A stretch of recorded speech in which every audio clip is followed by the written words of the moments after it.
Bornéo, côte est du Sabah en Malaisie. La démographie galopante, la déforestation, l'extension des plantations agricoles menacent gravement la survie du plus grand singe d'Asie, l'orang-outan. Le gouvernement malais a réagi en ouvrant des réserves devenues sanctuaires de l'espèce. Sepilok en est un exemple. Sur 4000 hectares de forêt tropicale, la réserve accueille les orang-outans victimes du trafic des animaux ou confisqués à des propriétaires illégaux. Une cinquantaine d'individus, âgés de quelques mois à 14 ans pour le plus vieux, demeurent dans ce sanctuaire où l'on tente de les ramener progressivement à la vie sauvage. Chaque matin, ils sont encouragés à suivre les rangers jusqu'à la plateforme de nourriture. Dans la journée, ils sont libres d'aller où ils veulent, au loin dans la forêt. Et ce n'est qu'à 17 h que l'on referme l'accès au centre. Les absents passeront la nuit dans la jungle. Puis, progressivement, ils éprouveront de moins en moins le besoin de revenir au camp, jusqu'à ce qu'ils redeviennent complètement autonomes.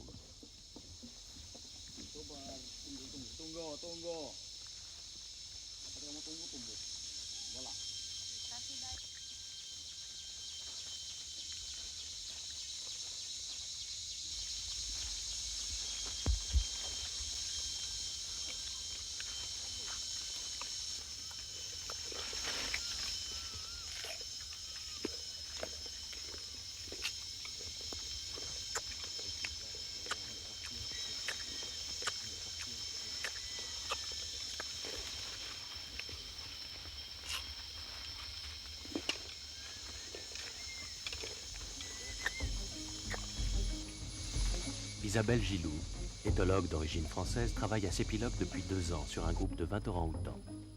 Jour après jour, Isabelle cherche à démontrer que ces singes réputés solitaires intensifient leurs rapports sociaux dans des situations de semi-liberté, comme ici dans le centre de réhabilitation.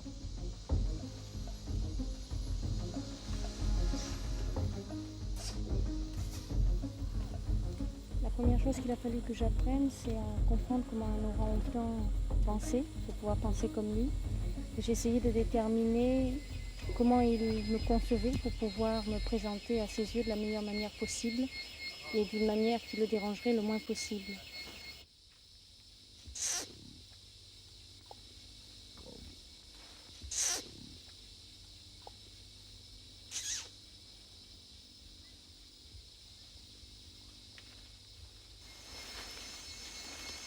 Après un long travail d'approche et de multiples efforts, Isabelle peut maintenant s'en dans le groupe sans éveiller les soupçons des primates. Son étude sur le terrain ne demande pour seul outil qu'un crayon, du papier et un chronomètre. Cependant, beaucoup de patience et de concentration sont indispensables.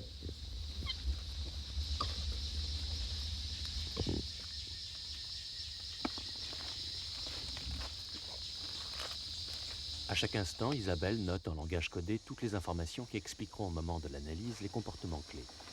Une observation qui peut susciter parfois la curiosité des orang-outans qui essaieront toujours une interaction avec Isabelle. À ce moment-là, elle leur signifie son indifférence et rompt cette relation. Sinon, son travail de scientifique en serait affecté. Je suis une femelle très ennuyeuse qui ne les aide pas s'il y a un conflit, donc je ne prends pas parti pour l'un ou pour l'autre. Mais s'ils viennent s'asseoir à côté de moi, je les laisse s'asseoir à côté de moi et s'ils veulent que je les caresse, je les caresserai un peu mais pas trop.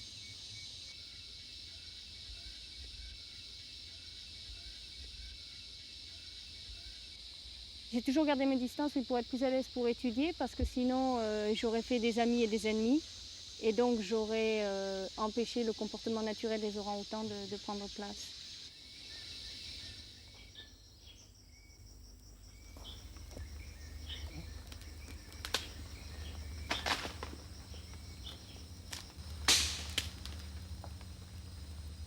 L'orang-outan est un grand singe.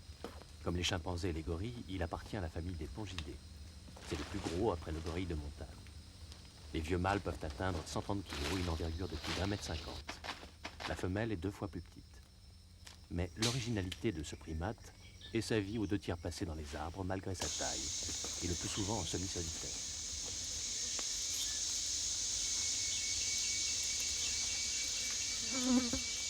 Les pongidés sont les seuls singes à construire des nids. Le plus souvent au soleil couchant, très haut, ou parfois au creux des arbres, l'orang-outan fait son nid en cassant des branches qu'il a choisies avec attention. Puis il les replie sur elles-mêmes, en les entremêlant pour les recouvrir de larges feuilles vertes. Ce nid chaud et douillet, dans lequel il se repose, sera abandonné quelque temps plus tard. Aucun nid n'est semblable. Il reflète la personnalité de chaque individu.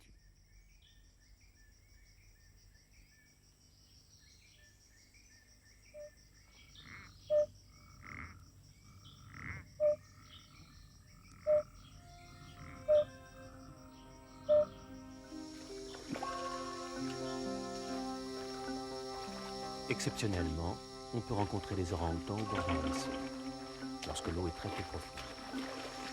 C'est un prétexte pour jouer avec leurs reflets, les remous et la végétation.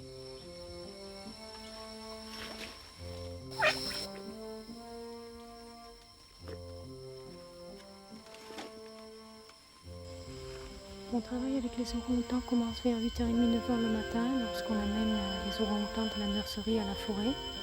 Et jusqu'à 10h, je collecte des données sur la distribution spatiale et sociale de l'orang-outan. Puis ensuite, vers 10h, de 10h à midi, ce que je fais en ce moment, je suis un individu, chaque jour, un individu différent. Et je note à ce moment-là tous les comportements de l'animal et surtout, plus particulièrement, les comportements sociaux. Le travail d'Isabelle sur les orang-outans serait impossible dans la vie sauvage. Parce que solitaire et nomade, ce grand singe ne se laisse que très peu approcher.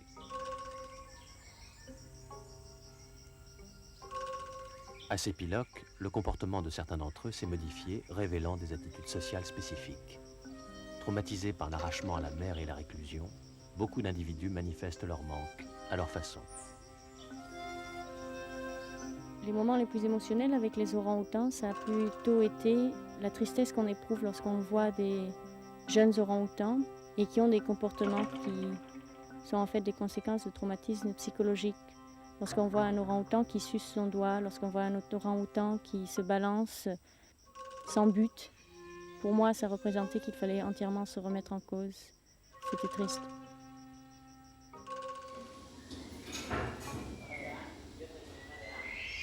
Traumatismes qui se comprennent quand on sait que bébés, les orang-outans arrivent presque toujours en très mauvaise santé. Il faut alors des mois de surveillance, de soins vétérinaires intensifs pour les sortir de cette quarantaine obligatoire.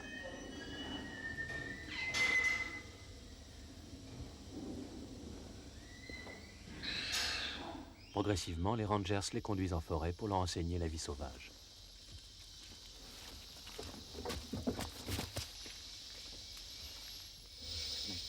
Patiemment, on leur apprend à se suspendre aux lianes, à se nourrir dans les arbres, à ne plus souffrir de vertige.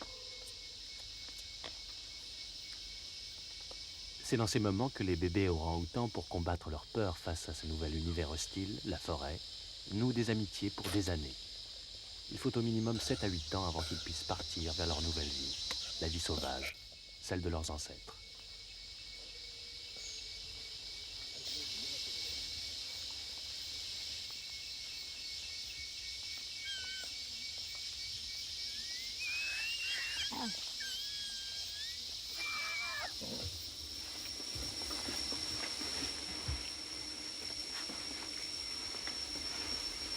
Vers 10 heures, Isabelle s'enfonce plus loin dans la forêt.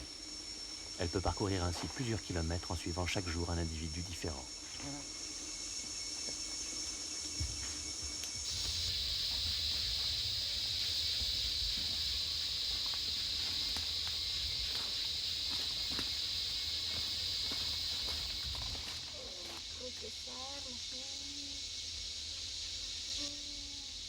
Aujourd'hui, Isabelle a retrouvé une femelle enceinte de 8 mois qui n'était pas revenue depuis plusieurs semaines dans sa zone de recherche.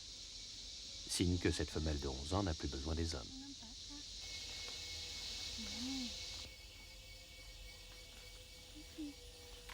Chaque individu a une personnalité et un caractère différent qui est dû à ses émotions. Les émotions sont très réelles chez les orang-outans et il faut faire attention à ne pas jouer avec. Et donc, lorsqu'ils vivent en société, ils ont de grandes facultés d'adaptation qui leur permettent d'utiliser leur personnalité du mieux possible. Certains sont agressifs, certains sont plutôt bonnes pattes. Puis après, lorsqu'ils sont réhabilités et qu'ils repartent dans la forêt, en quelque sorte, ils oublient, puisque ce n'est pas adapté, d'être social et ils redeviennent semi-solitaires. Au cours des averses diluviennes de la saison des pluies, les orang-outans interrompent leurs activités, certains s'abritent sous des rameaux de feuilles. Ce sont les seuls primates à se protéger de la sorte.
On peut se poser la question de savoir si l'orang-outan était un animal plus social auparavant ou si c'est une mutation à l'heure actuelle qui fait qu'il devient plus social.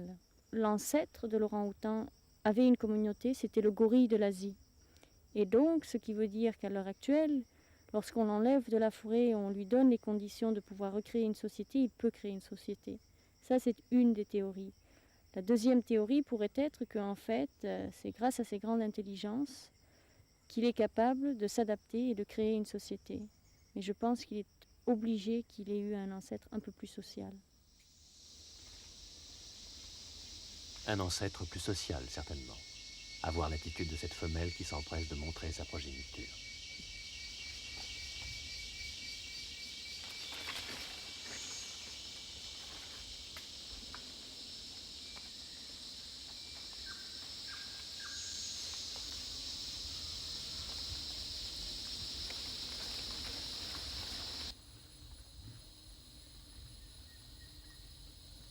Établir des relations n'est pas toujours facile.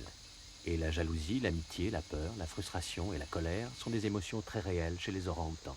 Il ne faut pas oublier la différence des relations sociales entre mâle et femelle qui s'étend jusqu'à Isabelle, elle-même considérée comme une de ces femelles. Il se peut alors qu'ils manifestent leur mécontentement, leur irritation.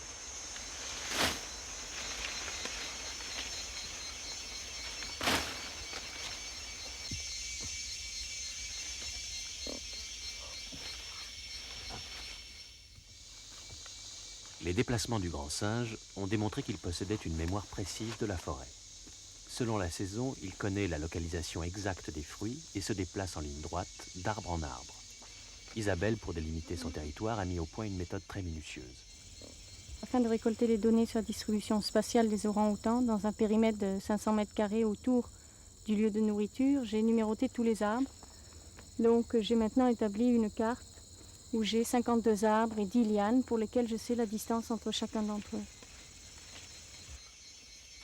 Pour l'analyse, il faut que je calcule combien de fois chaque comportement a été fait.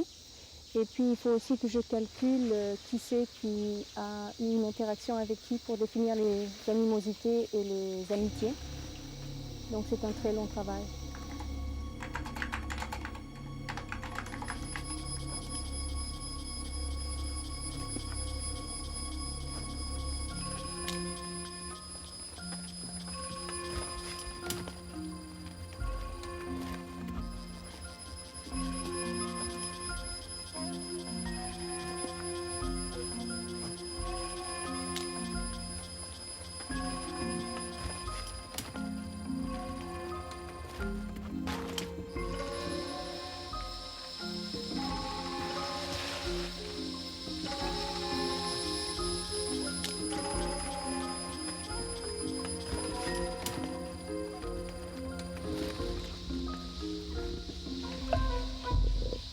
Ici, le catch est une activité fréquente qui permet de créer des liens amicaux, sans pour autant déterminer une hiérarchie évidente. Il s'agit plus d'un jeu que d'un rapport de pouvoir.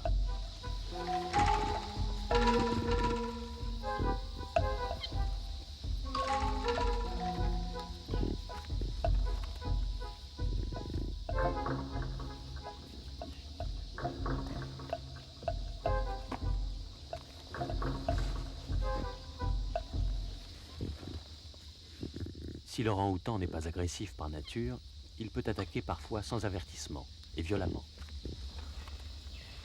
J'ai appris à mes dépens que les émotions des orang-outans sont très réelles.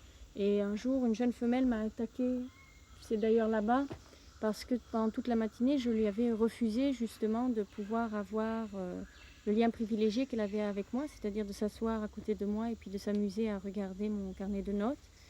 Et donc, elle m'a attaquée. Durant l'attaque, j'ai essayé de l'apaiser pour pouvoir m'échapper. Puis les 15 minutes après l'attaque, elle m'a suivie. Et on était toutes les deux un peu hébétées de ce qui venait de se passer. Puis c'est elle qui a fait le premier pas.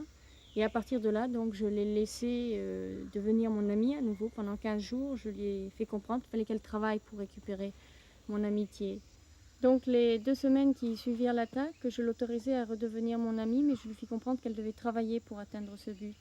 Et très souvent, les êtres humains oublient qu'on travaille une relation, on ne sait pas à qui. Et dans ce cas précis, je l'avais oublié, et donc elle me l'a fait comprendre très facilement.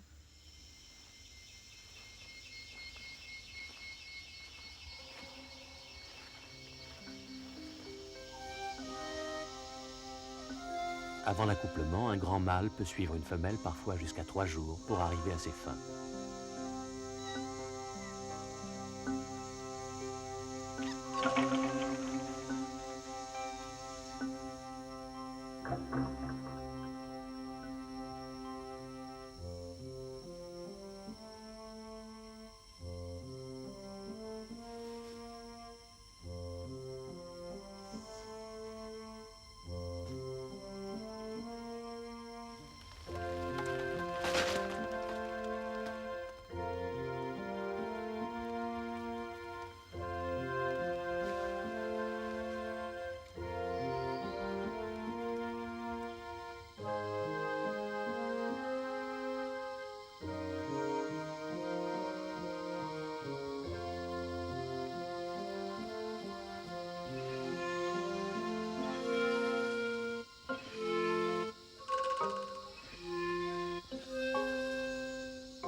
Celui-ci ne semble pas suffisamment motivé pour persévérer. Par contre, une femelle, quand elle l'a décidé, peut n'offrir aucune résistance aux avances d'un mâle, tel cet adolescent.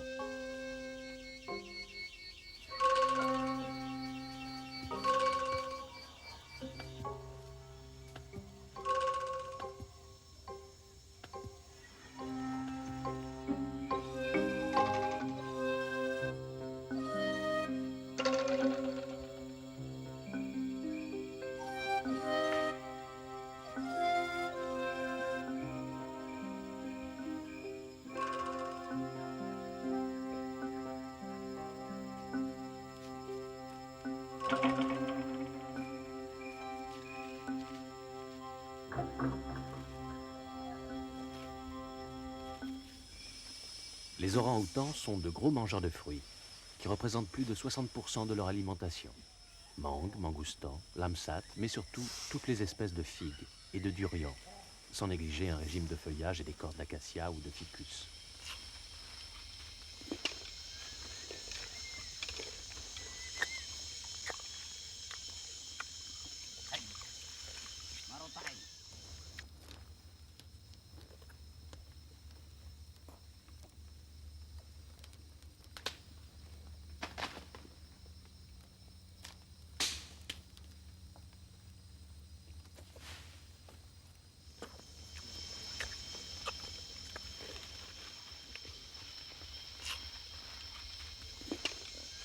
Il peut aussi collecter des fourmis, des criquets, des sauterelles, ou casser de temps en temps une termitière, pour en aspirer goulûment les occupants.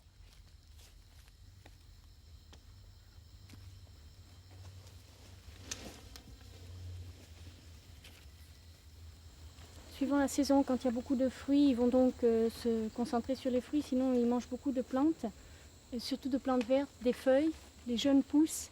Et là, elles viennent de descendre sur le sol pour manger de la terre, et ils ont des minéraux dans la terre.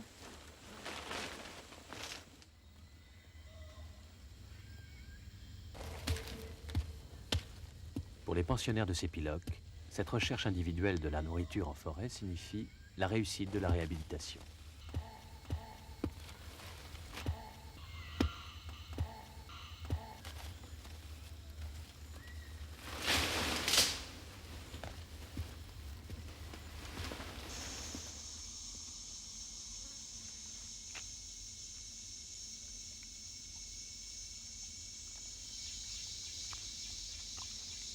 L'orang-outan peut vivre 45 à 50 ans.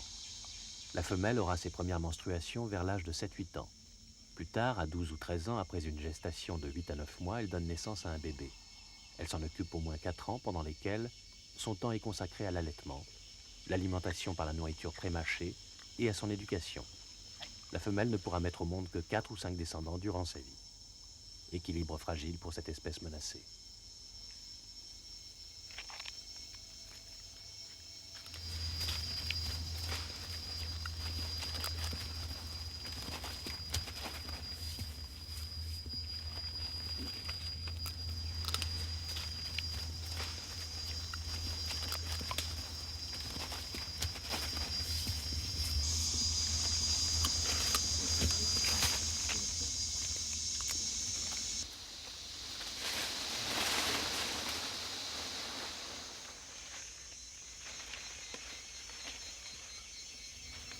Autrefois, on pensait que l'orang-outan était un animal lent, un peu idiot, qui n'était pas très actif. Et puis ce que j'ai découvert à travers ma recherche, c'est qu'en fait, ils sont très adaptables à leur milieu. Ils ont de grandes capacités d'adaptation. Et c'est ce qui fait que ça leur permet de créer une société. Et je pense que ça, c'est important parce que ça va remettre en cause toute notre approche de l'intelligence sociale chez les grands singes et donc même chez l'être humain.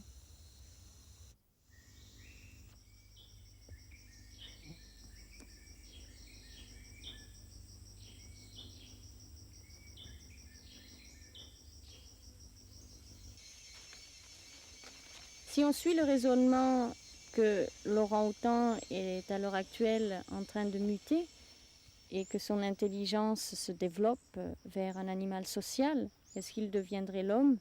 Je pense qu'à ce compte-là, je répondrais qu'il deviendrait l'homme le plus intelligent que l'Homo sapiens à l'heure actuelle, parce qu'il n'est pas agressif. L'orang-outan est le mieux adapté à son environnement, quel que soit son environnement, parce qu'il est toujours en train d'essayer d'éviter les conflits. Il essaye toujours de résoudre les problèmes par la paix. Et ça, c'est la manière de survivre.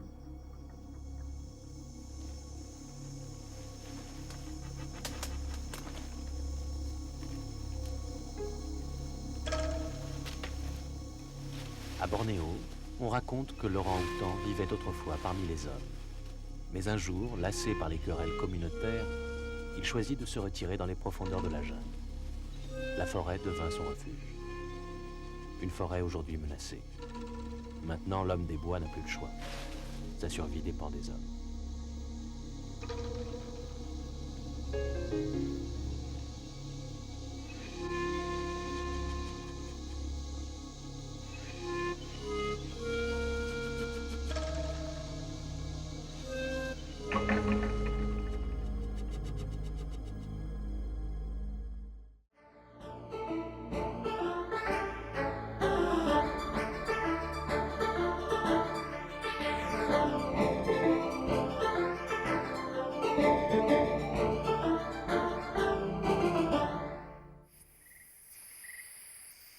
La forêt impénétrable de Bwindi, un parc national au sud-ouest de l'Ouganda.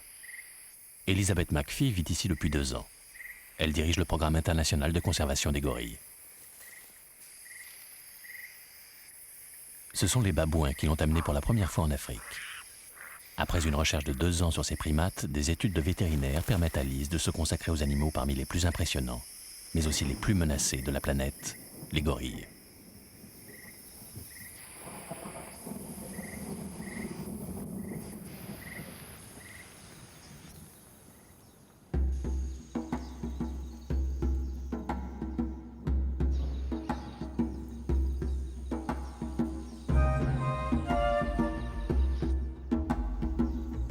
Le travail de Liz sur les gorilles de montagne a débuté en 1989, au Rwanda. 3 ans plus tard, elle s'installe ici, de l'autre côté de la frontière. Aujourd'hui, Liz réalise son rêve d'adolescente.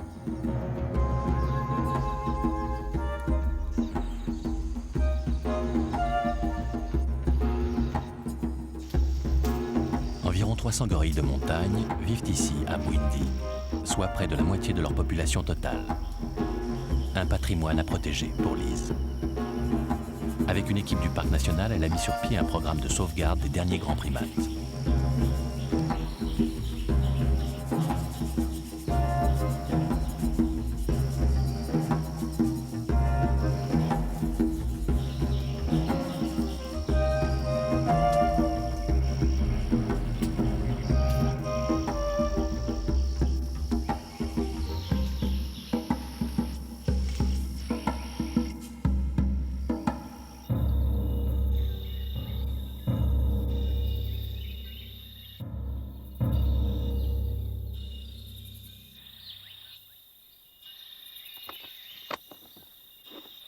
Pour être plus près de ses protégés, Liz habite une maison à la lisière du parc national de Bwindi. L'équipe ougandaise a noté qu'un gorille présentait un comportement anormal. Il semble être malade. Liz veut en savoir plus. Prévoyante, elle prépare son matériel pour apporter des soins immédiats en cas d'urgence.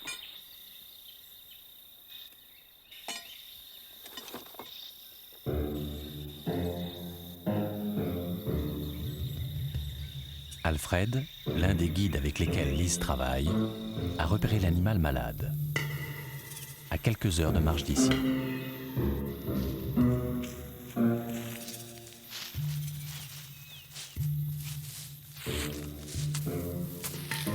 23 groupes de gorilles habitent la forêt de Bwindi. Lise et son équipe n'effectuent leur travail que sur 2 d'entre eux. Le mâle à dos argenté qu'ils recherchent fait partie du groupe de Moubaré. Il vit aux côtés de 6 femelles et de 7 jeunes.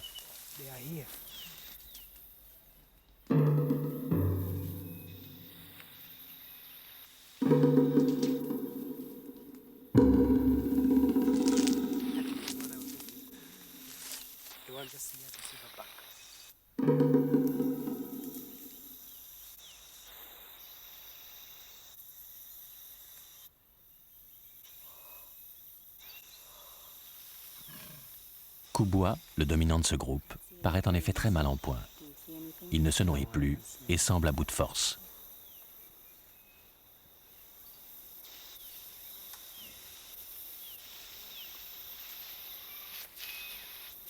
Lise défend les gorilles contre les menaces humaines, mais laisse la nature prendre ses droits. Elle n'intervient que si la cause du mal provient des humains. Pièges, infections pulmonaires ou autres maladies transmissibles par l'homme. J'arrive toujours chez les gorilles en respectant une coutume. Ça s'appelle le belch. C'est un son qui informe le groupe de ma présence. Cela veut dire « je suis là, je me présente à votre famille ». J'entre dans leur territoire et j'y suis reçu, non pas en tant qu'être humain, mais comme un convive bien toléré, et je respecte une distance de courtoisie de 5 mètres. Kubwa semble très malade. Il risque de s'affaiblir vite. Normalement, il a besoin d'environ 15 kilos de nourriture par jour. En tout cas, il n'a pas été victime d'un piège. J'espère qu'il ne s'agit pas d'une maladie transmise par l'homme. Cela pourrait lui être fatal car il ne possède pas le même système immunitaire que nous.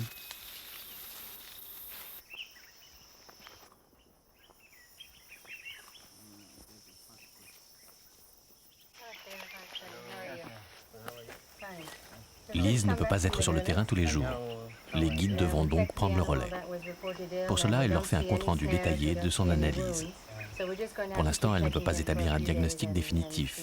Les observations de l'équipe lui permettront de compléter ses hypothèses. Lise craint une infection pulmonaire transmise par le rhume ou la grippe d'un être humain. Mais il pourrait aussi bien s'agir du résultat d'une altercation avec un gorille d'un autre groupe.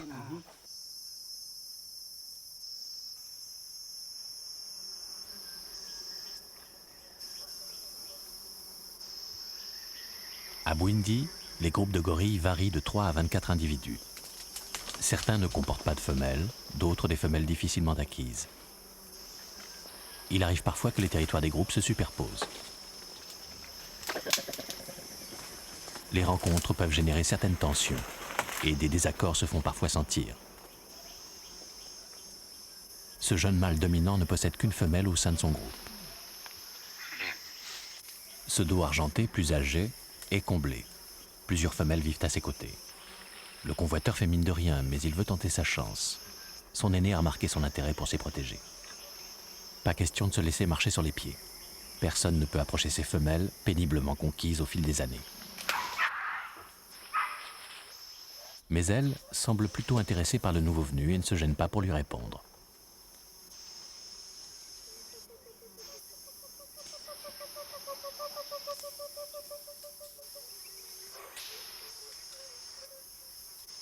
Le dos argenté sait qu'il est plus puissant. Et son regard d'intimidation devrait suffire à décourager les prétentions de l'envieux.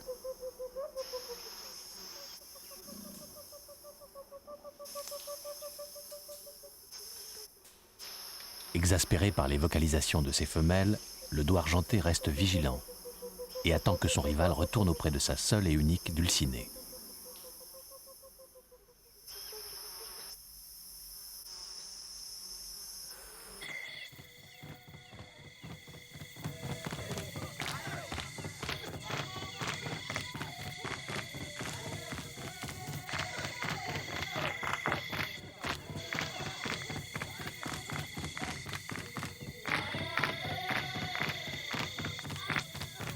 Même Même si l'on sait aujourd'hui que le gorille est un animal inoffensif, ses caractéristiques physiques inspirent bien souvent la crainte. Les danses permettent aux voisins des grands singes d'exorciser leur peur. Avant même de connaître les gorilles, les premiers explorateurs européens avaient rapporté d'Afrique la rumeur d'un animal sanguinaire et violeur de femmes.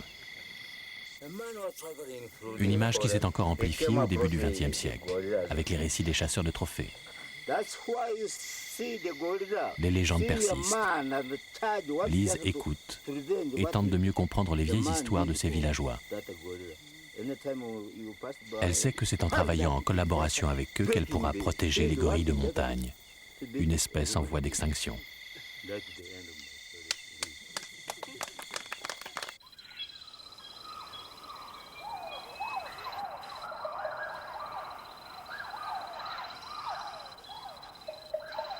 Aujourd'hui, le gorille n'est plus menacé par la chasse, mais par le rétrécissement de son habitat.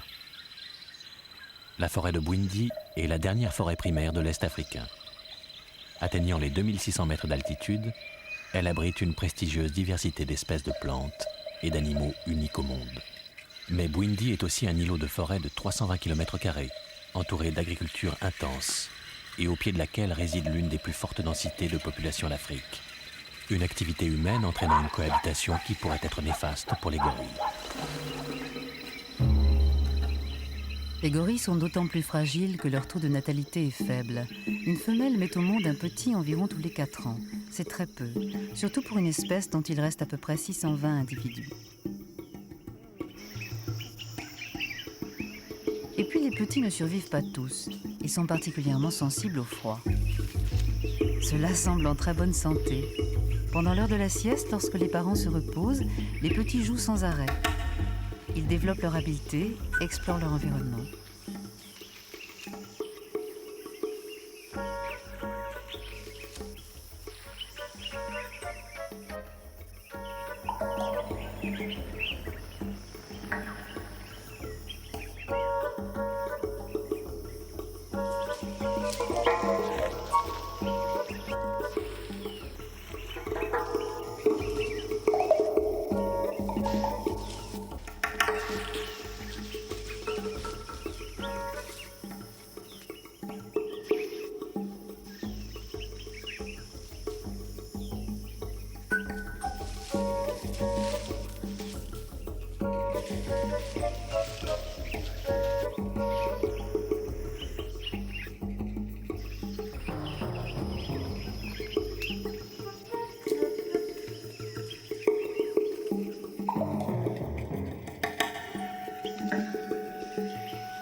C'est le mâle dominant, le dos argenté, qui du haut de ses 2,30 m et ses 180 kg, annonce la fin du repos.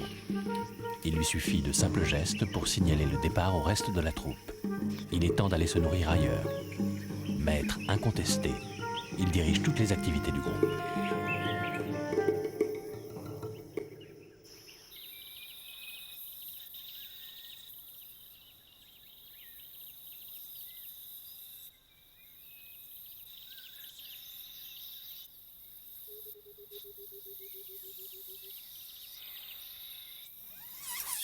Lise reste préoccupée par l'état de santé de Kubwa. Peut-être son comportement anormal résulte-t-il d'une altercation avec le mâle dominant du deuxième groupe de gorilles qu'elle étudie, le groupe de Katendegere.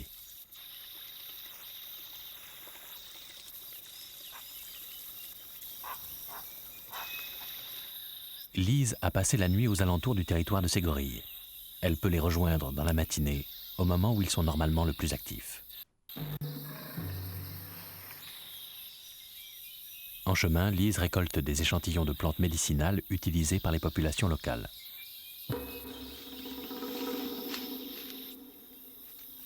Tout est normal dans le groupe de Katendegere. Il n'y a pas eu de conflit avec le groupe de Moubaré. Son excursion a aussi permis à Lise d'agir pour préserver les gorilles de l'intrusion humaine. Une pépinière a été créée au pied du parc.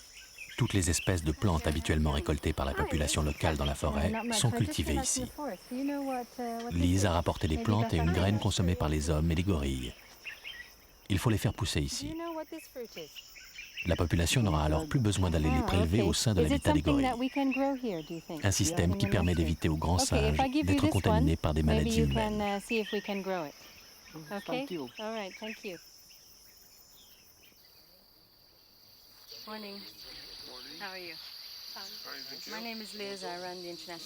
Les deux groupes de Moubaré et de Katendegere ont été habitués à la visite quotidienne de 6 touristes au maximum, et pendant 1 heure. Ces rencontres entre les hommes et les primates sont très réglementées. Mais aujourd'hui, Lise est particulièrement préoccupée par l'état de santé des Koubois. L'un des animaux du groupe semble avoir un problème. Les guides vont l'observer plus particulièrement. Alors s'il vous plaît, soyez très attentifs et respectez tout ce qu'ils vous demanderont de faire. Ça nous aidera beaucoup. Je vous remercie. Bonne marche. Grâce au travail de Lise et des guides ougandais, ces touristes impatients et curieux participent aussi à la protection des gorilles. Une partie des bénéfices qu'ils rapportent est versée à la population alentour pour développer toute une série d'activités liées au tourisme. Une source de revenus qui intéresse la population à la politique de conservation des gorilles. Depuis 2 ans, ces gorilles sont habitués à la présence humaine, et plus particulièrement à Alfred. Ils poursuivent leurs activités comme si de rien n'était.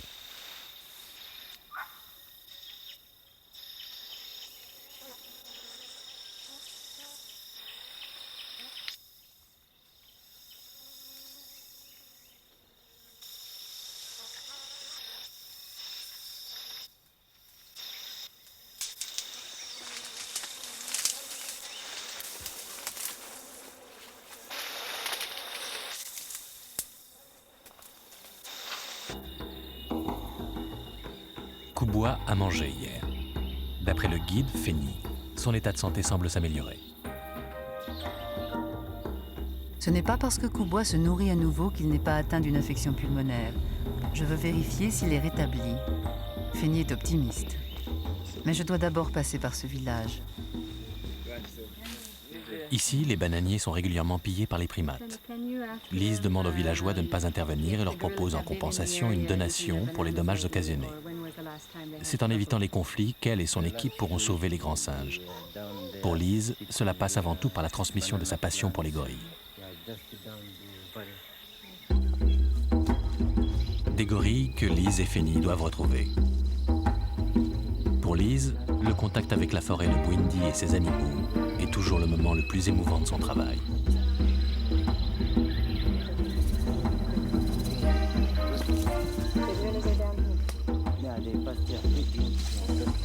Féni la guidera jusqu'à Koubois, en suivant la piste de la veille. Tous les soirs, chaque gorille construit un nid pour se reposer. Ces nids sont toujours de précieux indices pour retrouver un groupe.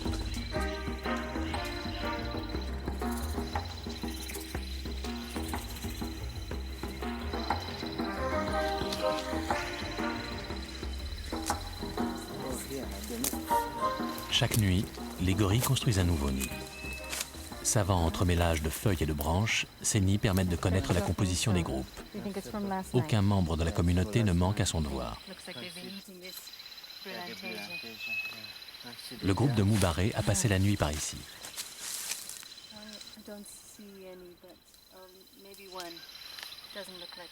D'après ses poils, ce nid n'était pas celui de Koubois, mais d'une femelle. Il est temps de les retrouver. Ils ne doivent pas être loin.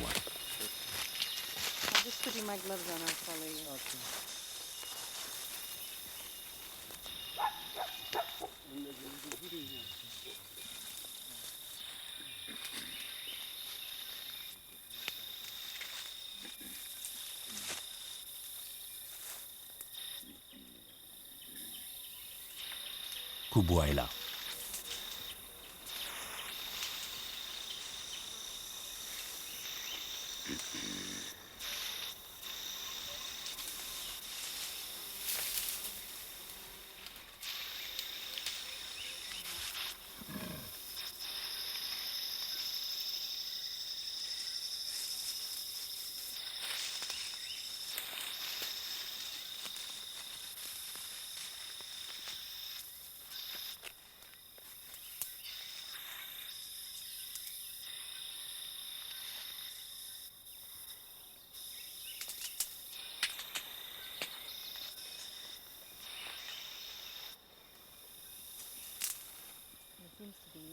Regarde, il mange aujourd'hui. Ouais, continuons quand même à le surveiller.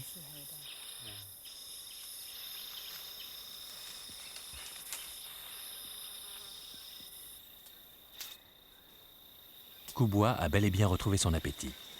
Il ne tousse pas, semble plein de vitalité. Kuboa est sauf.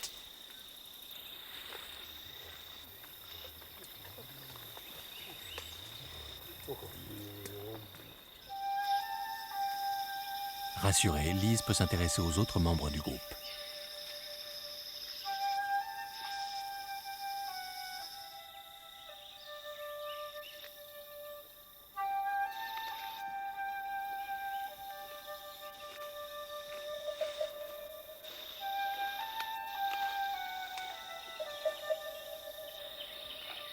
Les gorilles se nourrissent principalement de feuilles, de tiges et de pousses. De temps en temps, ils consomment des écorces, des fruits et des racines, et même des vers de terre et des fourmis. Ils ne boivent pas. L'eau que contient la végétation leur suffit.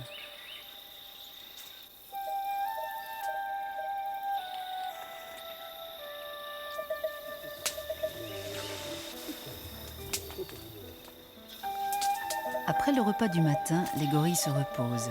Pendant ce temps, les enfants jouent. Mais cette femelle observe attentivement son petit. C'est sans doute en jouant que Kidogo s'est cassé le poignet il y a quelques mois. Aujourd'hui, il est encore un peu malhabile.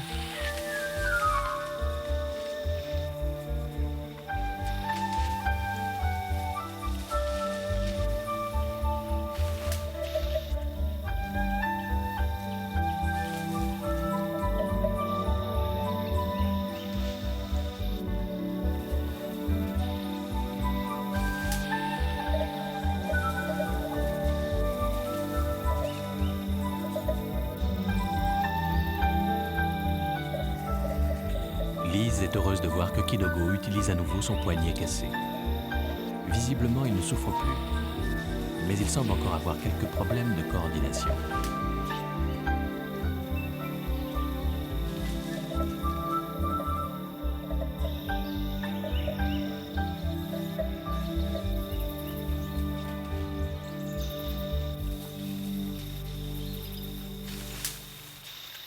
L'heure du jeu, c'est aussi le moment de l'apprentissage. Ce jeune doit apprendre comment signaler la présence d'un intrus, mais il se trompe en se frappant le ventre d'abord. La lutte, quant à elle, permet de s'entraîner aux futures relations sociales.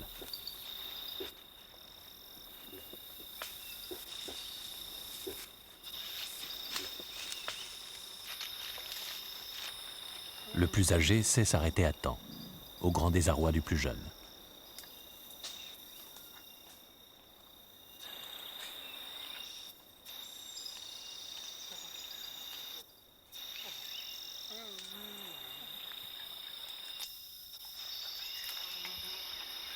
Placide, Kuboa surveille tout son petit monde.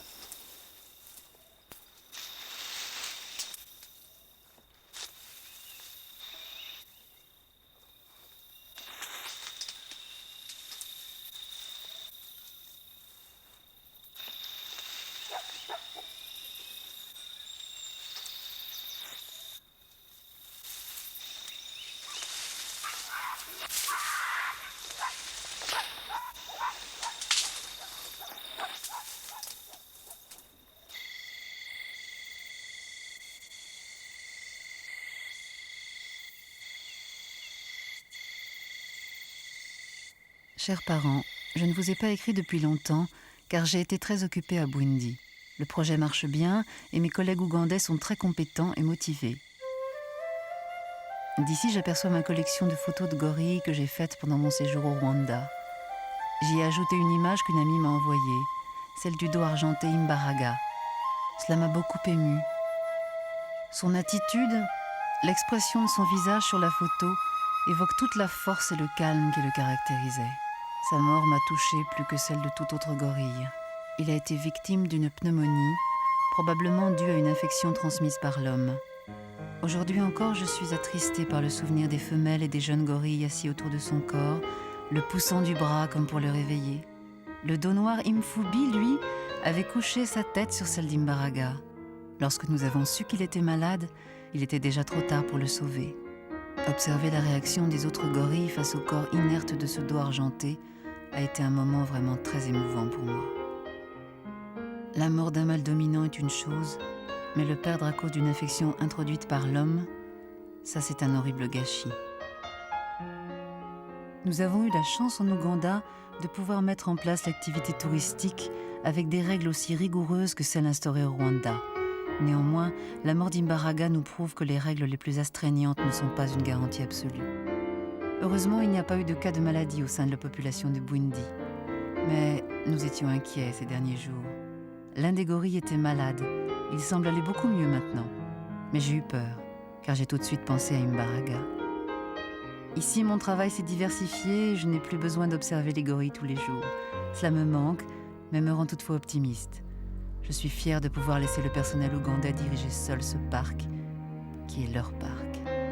Je viendrai bientôt vous voir et je pourrai vous en parler de vive voix. Tendrement, Liz.